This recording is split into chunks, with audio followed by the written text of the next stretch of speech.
Haya, sisi tunaye Onesmo Ole Ngurumwa ambaye ni mratibu wa mtandao wa watetezi wa haki za binadamu Tanzania THRDC. Tupo naye hapa kwa ajili ya kuzungumza masuala kadhaa. Nilikwambia tutakuwa naye kuzungumza mambo mengi kweli kweli. Yako mambo yanayoendelea, masuala ya uchaguzi, masuala ya haki za binadamu, masuala ya haki za kiraia, za kisiasa, yote hayo tutayazungumza na Onesmo Ole Ngurumwa. Tunaye hapa. Karibu sana ndugu yetu. Asante sana. Habari za huko likotoka, habari za tunashukuru. Mambo yanakwenda. Wiki imeanza vizuri. Sawa, kabla tujafika mbali sana, THRDC mnajihusisha na masuala haya ya utetezi, haki za kiraia, haki za binadamu na masuala kadhaa.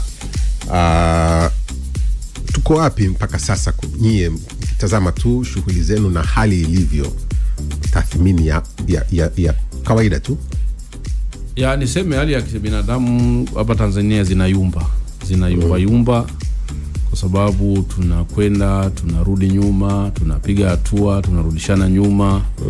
Hatujafikia hatua ya kuwa na stable au tunaweza tukasema hali ambayo inaridhisha kwa muda fulani, kwa muda mrefu, bila kuyumba.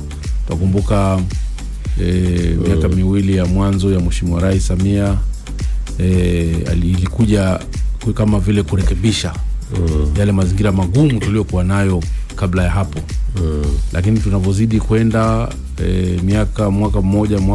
mwaka huu sasa, mazingira yanazidi kuwa magumu zaidi. Matukio ya utekaji yamerudi kwa kasi, watu wanapotea, watu wanauawa, watu wanatekwa. Uhuru wa kujieleza nao unawekwa katika mazingira hatarishi. Manake ni nini? Kwamba mtu yote anaweza kuhoji, kujieleza, anajikuta yuko kwenye mazingira hatarishi. Haya mambo ndio maana nasema na yumba. Manake hapa katikati tulianza kuyarekebisha, tulianza kukaa sawa, tukaanza kuzungumza kwa uhuru, tukaanza haki za watu zikaanza kuzungumzwa, tukaona mpaka mikakati kabisa ikafanyika ya kisheria, ikaanza kufanyika ya kuboresha mazingira ya uandishi wa habari. Baadhi ya sheria zikafanywa maboresho kidogo, tukaona sheria mbalimbali zimefanywa maboresho, hata baadhi ya sheria za uchaguzi tukubali tu kwamba kuna maboresho yamefanyika tofauti na ilivyokuwa. Yapo maboresho machache yamefanyika. Kwa hiyo lakini sasa tunavozidi kwenda hali inazidi kuwa tete. Unaona sasa hivi hofu zinakuwa nyingi. Wewe ukiwa mwandishi unachunguza, unafuatilia mambo kwa kina, wakati huo unawaza na usalama wako. Ukiwa mtetezi wa haki za binadamu unahoji, unafanya nini, unafuatilia, wakati huo unawaza. Sasa hayo mazingira hatuwezi kusema kwamba tuko vizuri kwenye haki za binadamu. Yako maboresho ambayo umezungumza pia kwamba yalianza kuonekana ama yalionekana, ikiwemo pia masuala ya kujieleza kwenye siasa, kule mambo ya mikutano ya hadhara. Unadhani wanaopewa hizo haki wanazitumia ipasavyo, wanazitumia inavyotakiwa? Kwa mfano imekuwa malalamiko kwamba wanaopewa haki ya kufanya mikutano ya hadhara ndio hao wanatumia hiyo haki kudhihaki viongozi. Kwanza niseme hakuna mtu anayepewa haki. Alishapewa akiwa binadamu. Siku unazaliwa ndio unapewa haki. Haki zimekuwepo toka Adamu na Eva na Hawa wanaumbwa duniani. Ndio haki ilianza hapo. Kilichokuja kufanyika ni kuzilinda hizo haki. Sheria, katiba zote tunazotunga zinakuja kulinda haki. Kuna zile haki ambazo zinatengenezwa na kisheria. Kwa mfano kwenda likizo, hiyo ni haki ambayo unatengenezewa na sheria. Lakini zile haki za kawaida, haki ya kuongea, haki ya kula, haki ya kulala, haki ya kuishi, hiyo unakuwa nayo tu kwa sababu wewe ni binadamu. Ndio maana kitu cha kwanza mtoto akizaliwa cha kwanza ni kuongea. Inaonyesha kabisa kwamba haki ya msingi ya binadamu ni kujieleza. Na ndio maana kitu cha kwanza tu mtoto akija duniani anaanza kuongea. Ukiona haongei unaanza kuwa na wasiwasi, mtoto sio mzima. Kwa hizo ni haki ambazo hamna mtu anatupa. Actually zilichofanyika ni kwamba Rais Samia alikuja kulinda hizo haki ambazo zipo kikatiba, zipo kisheria, zipo kwa sababu sisi ni binadamu. Alikuja yeye akatambua kwamba ana dhamana ya kulinda haki za Watanzania. Kwa hiyo akahakikisha kwamba anazilinda, sio kwamba watu walipewa. Sasa kwenye haki haki zako lazima, wakati mwingine sheria zinasema hata standard za human right, utumie haki zako vizuri, kwamba unapotumia haki zako usivuruge na haki ya mwingine. Kama una haki ya kutembea, basi usitembee ukamkanyaga mwingine. Hiyo iko sawa kabisa, kwamba kama una haki ya kuongea basi ongea, lakini usimtukane mwingine kwa sababu tu wewe una haki yako ya kuongea. Hiyo iko, sio kwamba haki haisemi kwamba uwe uwajibike na mipaka. Hiyo ipo kabisa. Nadhani kinachotakiwa tu ni kwamba tutofautishe kati ya kukosolewa na kutukanwa. Sehemu kubwa tunayoiona ni kwamba watu wanakosoa. Sasa watu hawajazoea kukosolewa. Hatujajenga utamaduni wa kukosolewa. Kwa wale ambao wanakosolewa wanadhani kwamba wanatukanwa. Sehemu kubwa, of course hatukatai kwamba wapo baadhi ya watu wanatumia maneno ambayo si stahiki, na tumekuwa tukishauri kwamba jamani, tutumie haki yetu kujieleza vile, tusiwape watu sababu za kuja kutusumbua, kwa sababu unaweza ukatetea haki za binadamu, unaweza ukakosoa kwa lugha ya staa kabisa, na mtu usimpe mtu sababu ya kuja kukusumbua. Umeona, yani watu wengine kwa mazingira haya ya kutafutana inabidi ujiame mwenyewe. Yani ili usimpe mtu sababu. Mimi sihitaji hapa kuja nikaanza kuzungumza maneno makali, yani mtu akaacha kunisikiliza akaanza kupambana na mimi, lakini naweza nikaongea hivi na busara yangu, lakini nikaeleza mambo mazito na yakaeleweka. Kwa hiyo mimi tumekuwa tukishauri, lakini kwa hiyo mimi niseme tu, sidhani kama kuna watu walitumia huo uhuru vibaya. Badala yake ni kwamba watu wa kuzoea kukosolewa. Bado utamaduni wetu, hasa viongozi wanapaswa wawe wavumilivu sana. Unapokuwa umeshachukua dhamana ya kuongoza wenzako, unabidi ubebe na mizigo yote ya kukosolewa. Unajua wewe umeshakuwa, mimi leo hii hapa inaonekana najulikana lakini sijulikani sana. Lakini siku nikiwa rais, kila mtu atajua kila kitu kuhusu mimi, na lazima nikosolewe, kwa sababu mimi, unajua watu hawaelewi. Viongozi, ngoja niseme, katiba yetu ya Jamhuri ya Muungano wa Tanzania inasema mamlaka ya uongozi yatatoka kwa wananchi. Sasa maana yake nini? Mwananchi yani, maana yake mwananchi ndio anazaa viongozi. Yani ile mamlaka inatoka kwa wananchi, maana yake ni kwamba sisi ndio mabosi. Yani sisi ndio tunaajiri rais, tunaajiri mawaziri, tunaajiri wabunge. Kwa hiyo sisi ndio tunapaswa tuheshimiwe zaidi. Yani sisi ndio tunapaswa tunyenyekewe zaidi. Lakini badala yake ukiona nchi nyingi yani imekuwa ni tofauti. Yani viongozi wamekuwa wao ndio wazazi, wao ndio wamekuwa mabosi kuliko sisi. Kwa sababu kwa nini tunafanya uchaguzi?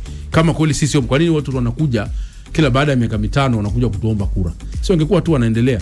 Maana yake ni kwamba sisi ndio mabosi. Sasa wewe huwezi kumeajiriwa hapa East Africa, huwezi kuwa bosi kuliko aliyekuajiri. Kwa nadhani hiyo dhana kidogo ndio. Kwa hiyo mtu kishakuwa kiongozi, maana yake umetumwa na wananchi, lazima wanyenyekewe. Waliokutuma wanaweza wakakuhoji, wanaweza wakakuambia hapana, tulikutuma kasimamie rasilimali zetu, tulikutuma kasimamie wafanyakazi wa nchi hii, tulikutuma kaendeshe taasisi zetu hizi hapa, tulikutuma. Asipoona mambo yanakwenda, watasema mbona rushwa kubwa, mbona taasisi zetu hazifanye vizuri, mbona haya mambo hakai vizuri, mbona hapa hela zimeliwa, unaona mbona hivi event tulikuambia simamia katiba imeweka haki moja mbili, mbona hizi haki zinavunjwa? Wakihoji watu wasiwaone kama vile wanakosea. Huu utamaduni tukiujenga. Na ndio moja niliona mtu mmoja alipost, alikuwa na post utani kwamba kuna rais fulani, mtu alikuwa anatoa mifano. Marais wengi wa Afrika inapokuja, nadhani ni mwandishi unajua utani, kuna mtu aliwahi kukaa akachukua akatengeneza picha, yani ndio akawa rais, alafu Obama akawa kama vile ndio anampigia saluti. Unaona sasa, lakini akamwambia ni jambo, wakampongeza, akamwambia unaenda siku moja na ukawa rais. Lakini hiyo ukiifanya huku kwenye context yetu, unaweza kujikuta na tumeona matukio mengi yamefanyika. Mtu anaweza akakaa kwenye kiti aka-imitate au akataka kujifananisha na rais na nini. Lakini tunaona kitu atakachotukiwa. Rais Mwinyi hapa aliwahi kutukiwa kiatu, lakini akasema yule mtu asifanywe chochote. Kwa hiyo wakati mwingine nadhani viongozi wanapaswa waelewe kwamba kukosolewa au watu kuhoji mambo yao wazoe. Yani nadhani tufike mahali tutawafundishaje. Na ndio maana nasema kizazi sisi tumekuwa tukisema watu waanze kufundishwa kutoka wakiwa wadogo. Tolerance, uvumilivu. Kwamba unaweza kukosolewa ni jambo la kawaida. Yani tuna kizazi ambacho, na ndio maana hata kwenye level za familia maisha yanakuwa ni magumu kuishi hata huku miongoni mwetu, kwa sababu hatujazoea mtu kuambiwa bwana, wewe hapo usoni wako mbona kuna masinzi, hebu futa. Mtu anaweza kukutukana akakupiga mawe, ni kweli una masinzi, lakini kwa sababu tu wewe umemwambia, unaona atakasirika. Sasa hiyo ndio changamoto mimi nadhani hiyo sehemu kubwa. Sikatai kama ulivyouliza kwamba kunaweza kuwa na hizo changamoto. Sawa, yako mambo mengi ya kuzungumza kipindi hiki pia ambacho tunaelekea kwenye uchaguzi. Yako mijadala mingi ambayo inaendelea. Ukiwemo pia mjadala wa mfumo wenyewe tunaoenda nao kwenye uchaguzi. Nyewe pia ni sehemu ya watu ambao mnaangalia kwa karibu ya mambo. Tuna tume huru ya uchaguzi kwa sasa, tume huru ya taifa ya uchaguzi ikitoka kwenye tume ya taifa ya uchaguzi. Yako mambo kadhaa ambayo yamebadilishwa ambayo wenyewe wanakuambia ni matakwa ya wengi na yamefanya mabadiliko. Mnauona wapi mchakato wa uchaguzi mpaka sasa kuelekea kwenye uchaguzi wenyewe? Mchakato wa uchaguzi uko kwenye giza nene. Tuseme ukweli, mchakato wetu wa uchaguzi unagubikwa na giza nene kwa sababu zifuatazo. Kwanza, tumeshindwa kutumia vizuri fursa zilizokuwepo za baadhi ya maboresho ambayo tumeyafanya.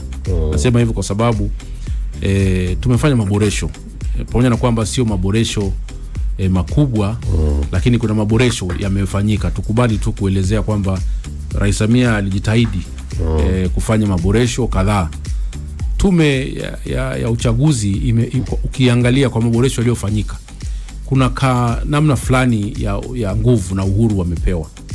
Kwa mfano, tume sasa hivi pamoja na kwamba sheria haijatekelezwa kama inavyotakwa kwamba tupate wale wajumbe kwa kuomba na nini, na ndio maana sisi tulisema wale wajumbe kwanza walipaswa kuondoka ili tuwapate wajumbe kwa utaratibu mpya, kwa sababu wengine mle ndani wako wengine hata wana uhusiano na vyama. Tukasema tuanze upya. Hilo ndio kosa kwanza. Sheria imekuja vizuri kabisa, imesema wajumbe wa tume wataomba kazi kwa utaratibu uliowekwa, lakini bado wakaendelea wale. Kwa hiyo tulianza kukosea hapo. Tumetunga sheria nzuri, bunge umetungia sheria nzuri, lakini tukashindwa kutekeleza. Lakini la pili, tume imepewa mamlaka kidogo makubwa, inatunga kanuni wenyewe. Lakini sasa angalia namna walivyoendesha shughuli za kanuni hizi wanazotunga. Kwa mfano sisi sasa kiraia tumetungiwa mazingira magumu sana ya kufanya kazi na waandishi wa habari. Hautakiwi kuhoji, hautakiwi kujieleza, na ukishapewa vile vibali vya kusimamia uchaguzi, hutakiwi kuja kuongea na chombo cha habari, hutakiwi kufanya chochote. Waandishi wa habari hutakiwi kwenda na kupiga picha. Kwa hiyo kanuni zimeenda kuvunja zile. Sasa tunajiuliza uhuru waliopewa wameshindwa kuutumia vizuri kiasi kwamba sasa inaonekana tatizo ni kubwa mno. Wameshindwa kutumia uhuru wao. Yaani uhuru wao umetafsirika kama vile ni kubana watu, ni kujifungia zaidi. Tumeona kabisa malalamiko ni mengi. Tume kwa sasa hivi, kwa sisi ambao tumekuwa tukifuatilia mambo ya uchaguzi nchi hii, ukiangalia tume sasa hivi inavyofanya kazi ni kama vile wamekubaliana kwamba wasiongee na mtu yoyote. Yaani wamejifungia wasiongee na Watanzania. Wanasahau kwamba ile tume ni ya kwetu sisi. Yaani sisi ndio tumeunda ile tume ili isimamie uchaguzi wetu. Lakini sasa ukiangalia wao, watu wengi wanalalamika. Kila mtu analalamika. Nadhani hata mliona Chadema walisema wanaandika barua hawakujibiwa. Jana nimeona Warioba kila mstaafu waziri mkuu akilalamika. Sisi wenyewe, mimi naponya na rais wa TLS, tulikuwa pale hatukupokelewa katika mazingira ambayo tuliyatarajia. Kwa hiyo watu wengi wamekuwa wakiandika barua, hakuna majibu. Maana yake nini? Wakialikwa kwenye mikutano kuja kutoa semina hawaji.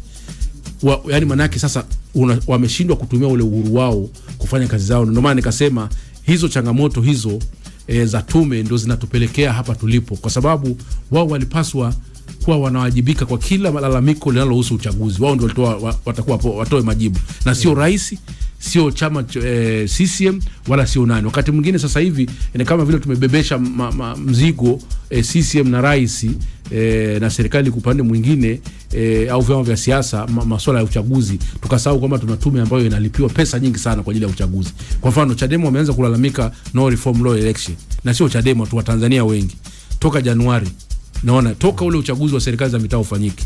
Lakini ni lini mwae kuona wao wamekaa wameita wadau kuhusu kujadiliana hizo hoja? Kwa sababu kuna hoja nyingi sana zinazolalamikiwa za uchaguzi ambazo wao wangeweza kuzifanyia kazi bila hata kusubiri watu watafute mheshimiwa rais, watafute siju vyama, watafutane. Walikuwa na uwezo. Kwa mfano zile hoja za Chadema za no reforms nyingi sana, tume walikuwa na uwezo wa kuwaita na kukaa nao na kuwaambia sasa hofu yenu nini mawakala. Sisi tutahakikisha kwamba mwaka huu hakuna wakala atakayesumbuliwa. Hofu yenu ni nini? Wasimamizi wa uchaguzi wanakimbia vituo ili wapinzani wasilete kuenguliwa. Anayesimamia swala la uchaguzi ni tume. Kwa nini asiwaite hawa wanaolalamikia swala la kuenguliwa, wakae wazungumze? Kuna swala la polisi kutumia vyombo vya usalama kutumia nguvu wakati wa uchaguzi. tume ndio imepewa mamlaka nchi hii kusimamia uchaguzi. Walipaswa, hata jana tulivyokuwa kwenye mkutano wa TLS, walipaswa wao ndio walione hili, alafu waseme sasa jeshi la polisi litasimamiwa na tume. Kwamba tupeni wa polisi watakao simamia uchaguzi, alafu sisi ndio tuwasimamie ili kuepuka ya malalamiko. Yani kwamba sisi ndio tunawaagiza. Yani sio tena wasiagizwe na mtu mwingine. Kama mkutano wa hadhara unafanyika, ni tume ndio iwe inasimamia. Na ndio maana tukasema tume iwe na wastaafu wake, iwe na watumishi wake wa kuwaajiri. Wasitumie watumishi wa serikali. Na sheria imewaruhusu, wameshindwa kutumia. Sheria imewaruhusu kutafuta mtu yote ambaye sio mtumishi wa serikali. Akasema wewe wilaya hii fulani njoo bana nani hapa, nenda kasimamia wilaya fulani. Wakatengeneza watumishi wao ambao wataweza kutenganisha na ile dhana na ile hofu ambayo imejengeka kwamba watumishi wa serikali kwa sababu ni wateule wa rais na wengi na rais naye ni mgombea, basi watashindwa kuwa neutral. Kiukweli ndio hivyo ilivyo. Sasa wao wameshindwa. Kwa hiyo nimesema nijikite hapo kwamba tume ndio imetuangusha kwa sehemu kubwa. Wameshindwa kufanya majukumu yao. Kwa hiyo wakulaumiwa kwa sehemu kubwa, kwa sababu wao wana mamlaka, wamepewa uhuru. Si wangefanya basi alafu waingiliwe tuone, alafu watuambie kwamba si tuliamua kufanya hivi tukaingiliwa. Angalia kanuni walizo kufanya juzi. Kanuni zile za kusaini. Inakuwaje wewe uje yani kanuni zisainiwe kwa siku moja? Kwa mfano mtu angepata ajali huko njiani wakati anakuja kusaini kanuni, ungemtoa? Yani katika mazingira ya kawaida watu wako kwenye malalamiko, chama bado kina malalamiko kuhusu mambo ya kanuni na sheria, alafu wewe unataka kuona kumlazimisha kusaini wakati hujakaa naye kuzungumza. Unaona, ndio maana nasema kwamba culture ya uzungumzaji. Mimi nasema kwa sababu nakumbuka 2015 tume ilikuwa inaongoza sana majadiliano nchi hii. Kuna kumbuka kile kipindi kile tulikuwa tuna malalamiko ya mita 200, ugomvi wa mita 200 kati ya vyama na tume. Alafu kulikuwa kuna swala la wale walinzi security guard wa vyama. Tulikaa pale ni Africa Hotel tukatengeneza mwafaka kuhusu masuala mawili. Tulikuwa wote, tume ilikuwepo, mwenyekiti Lubuva, tulikuwa taasisi zote, polisi, vyama vya siasa, viongozi wa dini, msajili, mahakama, tukakubaliana kwamba sawa, twende watu waende wakapige kura, lakini wakati wa kuhesabu ndio watarudi. Tukasema security guard wawepo, lakini kuna mipaka wakawekewa. Sasa hili la mwaka huu kwa nini linashindikana? Kwa nini? Sawa, tunaye mratibu wa mtandao wa watetezi wa haki za binadamu Tanzania THRDC, Onesmo Ole Nguruma. Tunaye hapa nikukumbusha kuhusiana na Azam TV ambapo Kombolela na Mzando Mapenzi ni moja ya tamthilia ambazo pia zinaendelea kule. Hiyo ni Ijumaa hadi Jumapili sinema zetu, lakini pia Tufani na tamthilia ya Kiki ni Jumatatu hadi Alhamis ndani ya sinema zetu. The Great Seljuks ni saa 4 usiku ndani ya Azam 2. Kuna The Good Doctor ni ndani ya Azam 1. Daktari hatari akifanya makubwa kwenye taaluma ya tiba. Heartless ni tamthilia mpya ya telenovela ndani ya Azam 1 kuanzia saa 3 usiku. Lakini pia jiandae sasa kwa msimu wa moto wa burudani. Lipia kifurushi chako cha Azam TV leo na uhakikishe hukosi hata sekunde moja ya msisimko huu. Azam TV wanakuambia kiwashe. Tukirudi bado tupo tunazungumza mengi kuhusiana na yanayoendelea kwenye masuala ya siasa, haki za binadamu, haki za kiraia na masuala mengi ambayo tunaendelea kuyajadili hapa.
East Africa Radio, tupo live pale, nenda kaandike yale ambayo unasikia. Una swali lolote unaweza pia kuuliza kupitia hapo, lakini pia kwenye mitandao yetu ya kijamii Instagram, Facebook na X nako pia unaweza kuandika. Ukishindwa pitia hata kule kwangu kwa Exaudi Msakabari pia andika, au kwa Godfrey Mchungu, Godfrey Safa, nenda pale andika maoni yako pia naye hapa kwa ajili ya masuala kadhaa tunaendelea nayo. Tunaye Onesmo Ole Ngurumwa ambaye ni mratibu wa mtandao wa watetezi wa haki za binadamu Tanzania THRDC. Tuko tukizungumza masuala mengi hapa.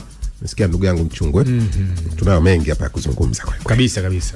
Naam, sasa ulikuwa ukizungumza kuhusiana na maboresho ambayo mnatamani myaone. Kuna swala la muda limekuwa likitajwa. Ambaye muda unatosha, yani haya yanazungumza mbona makubwa, kwa nini tusimalizie tu jambo hili? Uchaguzi wetu tulikuwa tukizungumza hapa hivi karibuni na katibu wa uenezi wa CCM Dar es Salaam. Akawa anasema huo muda ambao unazungumzwa pia tukisema labda uchaguzi usogezwe mbele, tumevunja katiba. Na katika hapo Mtei tumemsikia juzi mzee Warioba anasema swala zima la kanuni inahitaji tu kumaliziana pamoja kwa wadau kuweza kukaa kuzungumza. Swala muda limekaaje? Kwanza niseme tu kwamba tuelewe kiini cha tatizo. Mfumo wa uchaguzi, changamoto za uchaguzi nchi hii ni kweli asilimia kubwa zinatokana na mfumo wetu wa kisheria na wa kikatiba, na huwa hujaanza leo. Umeanza toka tunaanza uchaguzi wa vyama vingi. Tulishakosea tukajenga nyumba ya gorofa kwenye msingi wa nyumba ya kawaida. Kwa tatizo hilo ni kubwa la kisheria, lakini pamoja na changamoto hiyo bado tumeweza kuwa na chaguzi za mfumo wa vyama vingi, na vyama vingi uchaguzi umeendelea, umekuwa na uchaguzi ambao tuliufanya vizuri kabisa na ukawa na matokeo makubwa kwa vyama vya upinzani ni 2015 kwa sheria hiyo na kwa katiba hiyo. Lakini tukaja kuharibu uchaguzi 2019 na 20 na 24 tena kwa sheria na katiba hiyo. Sasa hapo kwa mtu ambaye anafikiria zaidi anajiuliza tatizo liko wapi? Tatizo ni sheria pia au tatizo pia liko la kimaadili? Unaweza kuwa na sheria nzuri sana, unaweza kuwa na katiba nzuri sana, lakini bado swala la uchaguzi likawa ni changamoto. Kenya hapo ndio nchi pekee ambayo imefanya maboresho makubwa sana. Imefanya maboresho ya kikatiba ya sheria kuliko nchi yoyote nadhani, lakini bado wana changamoto nyingi za kiuchaguzi. Tunataka kusema ni nini? Kwamba tumefanya maboresho mengi, tumejitahidi kutafuta maboresho, na tunashukuru kwamba maboresho yamefanyika kadhaa kuhusu mfumo wa uchaguzi. Lakini toka Rais Samia ameingia madarakani tukashindwa kutambua kwamba changamoto tulizonazo au zilizotokea kwa mfano 2019 na 20 sehemu kubwa hazikuwa za kisheria, zilikuwa za kimaadili, zilikuwa ni za utovu wa nidhamu, zilikuwa ni za mitazamo ya watu kuhusu mfumo wa upinzani. Yani ni watu waliamua tu kwamba tunaumaliza mfumo wa upinzani. Unaona Yani ni watu tu waliamua kwamba tusumbue utaratibu wa upinzani. Yani zile nidhamu, kwa mfano kuanzia tume zinazosimamia uchaguzi, taasisi zote zinazosimamia uchaguzi, walikosa nidhamu, walikosa tuseme ule uzalendo wa kusimamia chaguzi zetu kwa mujibu wa sheria zilizopo. Kwa sababu hata sheria zilizopo sio kama mbaya kiasi. Kwa mfano niwaulize, mtu anamuona kabisa mgombea wa upinzani anarudisha fomu alafu anafunga ofisi. Sasa hiyo ni tatizo la kisheria au la kinizamu. Unaona mtu anaamua kuengua tu wakala. Kikatiba sababu za kumwengua mtu uchaguzi ziko wazi. Umri, asiwe na chama, asiwe ni raia. Hizo ndio kubwa za katiba. Lakini mtu anamwengua mtu kwa sababu tu amekosea kwa kidogo herufi za chama yake, badala ya kumpa nafasi ya kwenda kujirekebisha. Sasa hiyo ni naona nakasema kwamba sehemu kubwa tumejitahidi kuzungumza sheria, tukasahau kuzungumzia zile tabia za watu tulionao, mitazamo ya watu tulionao kuhusu uchaguzi. Hayo ndio maana nikasema muda unaweza ukatosha kwa sasa, kwa sababu tunatakiwa kubadilisha sasa hivi ni kwenda kwenye majadiliano, kwenda kwenye maridhiano, kwamba zile tabia ambazo zinaumiza mfumo wa upinzani Tanzania zote zisiwepo. Kwa mfano tabia za wasimamizi wa uchaguzi kusumbua mawakala, hiyo tunaweza tukakaa tukakubaliana kama taifa kwamba mwaka huu hakuna wakala wa chama cha upinzani atasumbuliwa. Hiyo uhitaji kwa mfano kubadilisha sheria, unahitaji kubadilisha tabia na kuweka misimamo na makatazo kwamba sisi leo wa Tanzania vyama vyote, Watanzania wote, makundi yote tumekubaliana kwamba tutakwenda kwenye uchaguzi, hakuna wakala atakayesumbuliwa, hakuna mgombea upinzani atakayeenguliwa kwa sababu nje ya zile sababu kuu nilizozitaja. Hiyo tunashindwa. Sidhani kama tunashindwa. Huo muda wa kufanya hayo upo. Of course masuala hakuna kufumua katiba sasa hivi ni ngumu. Na mimi sipendelei kufanya mabadilisho makubwa ya kisheria na kikatiba wakati watu wana homa ya uchaguzi. Tunakumbuka iliyotokea kwenye katiba mpya. Tulienda kubadilisha katiba mpya karibu na uchaguzi. Ule mchakato ukavurugika kwa sababu tayari watu walikuwa kwenye homa za kiuchaguzi. Mimi sipendekezi na wala sioni kama ina tija kwa taifa.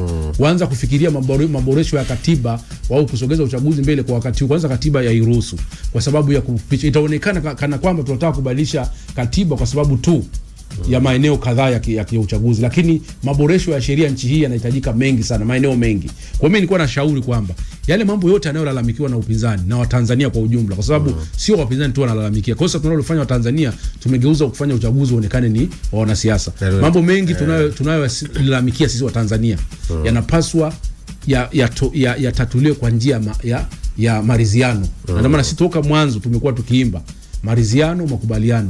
Na ndio maana nimelalamika kwamba nchi hii tunafanya kosa kubwa sasa kipindi hichi. Utaratibu wa kukutana na kufanya majadiliano, utaratibu wa kukutana na kusikilizana tumeuondoa. Na ndio maana unaona leo tumefika hapa tulipo. Ni kwa sababu tumeua utaratibu wa kukaa. Pande zote zina changamoto. Pande zote. Yaani pande zote, manake upande wa serikali, upande wa chama tawala, upande wa vyama vya upinzani, upande wa Tanzania wengine, wote tunadhani majadiliano, of course wakati mwingine majadiliano pengine huko nyuma ya kuwahi kuzaa matokeo mazuri, lakini hatuwezi tukaacha majadiliano kwa sababu pengine labda kuna majadiliano yalifanyika hayakuonekana matokeo mazuri. Umezungumza vizuri kwamba wanalalamika wa Tanzania wote. Na ukisikiliza na ukifuatilia unaona walioko mbele sana ni vyama vya upinzani kadhaa, kimoja viwili, wanaharakati nyie mnazungumza. Kuna ripoti zote ambazo zinaonyesha idadi au ukubwa wa Tanzania, kwa sababu wakati tunalalamikia kuhusu mfumo wa mchakato wa uchaguzi, wananchi mbalimbali wanajitokeza kuandikisha, na inatajwa ni namba ni kubwa kujiandikisha kusubiri uchaguzi. Serikali za mitaa, wananchi walijitokeza kupiga kura. Nataka hiyo picha ya kwamba Watanzania wengi wanalalamika, kwa sababu hata ukija kwenye vyama vya siasa unasema vyama vya siasa wanalalamika, ukifuatilia na gundua ni kimoja au viwili. Hiyo namba au ripoti ile ni uthibitisho kwamba sasa hii issue ni ya Tanzania, hii ni Watanzania hawataki. Ni kwanza unaweza kuwa unalalamika kuhusu ajira, kuhusu mishahara na bado kaenda kazini. Hiyo eleweke. Watu kwenda kujitokeza kupiga kura imaanishi kwamba wameridhika. Kwanza wamefanya ungwana. Kwamba wamefanya hivyo wakijua kwamba watakwenda ambayo na hapa nguvu watawala kwamba mnaona mambo yatabadilika. Lakini changamoto inakuja ni kwamba kujiandikisha, wengine wanakwenda kujiandikisha wapate kitambulisho kwa ajili ya kutumia kwenye matumizi mengine. Tuna uzoefu kwamba wakijiandikisha watu 30,000 wanaokuja kupiga kura wafike 10,000. Hiyo ndio nchi yetu na uko wazi. Sasa tujiulize kwa nini watu wengi wanajiandikisha? Ilishafanyika kabisa, wameshafanya survey. Kwa nini unajiandikisha? Mimi najiandikisha ili nipate kitambulisho, nisiwe nasumbuliwa mahali pengine. Yaani mtu amekwenda kutafuta kile kitambulisho, sio kwenda kwa ajili ya kupiga kura. Na ndio maana unakuwa wakati wa uchaguzi watu wengi hawaendi kupiga kura kwa sababu wanaona kwamba haoni faida ya kura. Kura imekuwa haithaminiwi nchi hii. Uchaguzi ni mchakato mzuri sana wa Mtanzania kuamua mustakabali wake, lakini hauheshimiwi. Kwa hiyo watu hawaheshimu, watu hawana nia, hawana interest, na sasa hivi ndio hali imeshuka. Kimsingi tungekuwa tuna vyombo huru vya kufanya utafiti, kimsingi hari na moyo wa kwenye uchaguzi umeshuka kwa sehemu kubwa. Kama mnafuatilia mitandao, mnafuatilia watu mitawani na nyinyi waandishi wa habari, hali imeshuka. Na Watanzania wengi wanaona kabisa kwamba tunahitaji mabadiliko. Sasa bahati mbaya mifumo yetu imetulazimisha kwamba tuende kwenye uchaguzi kupitia vyama vya siasa. Naona tofauti na nchi zingine kwamba lazima uwe na chama ili uweze kushiriki uchaguzi uweze ndio maana unaona kwamba vyama vimekuwa vikionekana wenyewe ndio vinaongoza. Lakini tukikuwa na mfumo ambao unaruhusu mtu yoyote, watu wote na watu wote wakana, ndio maana wakati mwingine tumekuwa tukiwalaumu pia vyombo vya habari hamtoi nafasi ya Watanzania kuelimishwa au kuna wao kujielimisha kuhusu mambo ya msingi ya kitaifa. Sasa unajikuta wakati mwingine sehemu kubwa ya Tanzania wako, ukiacha wale ambao wanatumia mitandao, hawana taarifa sahihi kuhusu mambo ya msingi ya kitaifa. Kwa hiyo bado niseme tu kwamba swala la uchaguzi linalalamikiwa na Watanzania wote. Na siku zote uhitaji kupata namba kubwa. Mwalimu Nyerere wakati tunaingia mfumo wa vyama vingi ni watu 20% tu ndio walitaka mfumo wa vyama vingi, lakini akasema hawa ndio wa muhimu kuliko hawa wanaokataa. Naona kwa sababu hawa ndio wameona Tanzania miaka mingi ijayo. Yani hawa ndio hawako, unajua mtu mpaka atake kitu kipya, huyo ameshaamua kutoka kwenye comfort zone. Unajua mtu ukiwa umekaa umetulia sehemu fulani unapata kila kitu, huwezi kufikiria kutoka pale. Kwa hiyo wale ambao wanataka kututoa tulipo, maana yake wana nia njema na nchi hii, na Watanzania wengi wana huo uoga, wanataka mabadiliko, lakini uoga umejengeka kutokana na matukio kama haya. Kwa hiyo mimi niseme kwamba mabadiliko ya nchi hii yanahitajika sana, makubwa ya kisheria na kikatiba, sio tu kuhusu uchaguzi, kuhusu mfumo wote wa utawala. Sasa hatuwezi tukubadilisha tukiwa na pressure kwenda kwenye uchaguzi. Hatuwezi kufanya mabadiliko makubwa tukiwa na pressure kwenye uchaguzi, kwa sababu tutafanya vitu kwa interest za kiuchaguzi zaidi. Kama tulivyofanya 2014 mchakato wa katiba. Twende kwenye mazungumzo. Kanuni zinaweza zikabadilika. Kanuni ziko chini ya ni vitu ambavyo vinaweza vikabadilika. Kanuni zinaweza zikabadilishwa, lakini pia ile mitizamo na tabia mbaya ya kimaadili za wote wanaosimamia uchaguzi, kuanzia polisi, tume na wengine wote wanaohusika, hizo tunaweza tukaenda kuzidhibiti tutakapokuwa na mwafaka wa kitendo. Ndio maana sisi tumeomba miaka yote na tumejaribu kuongea na vyama vyote na taasisi zote, tumewashawishi kwa njia mbalimbali. Twendeni kwenye maridhiano ya kitaifa. Kama kweli tunataka kwenda kutunza amani ya nchi hii, kama kweli tunataka kumridhisha Mtanzania, kila Mtanzania, kwa sababu vyama vyote vina watu wake.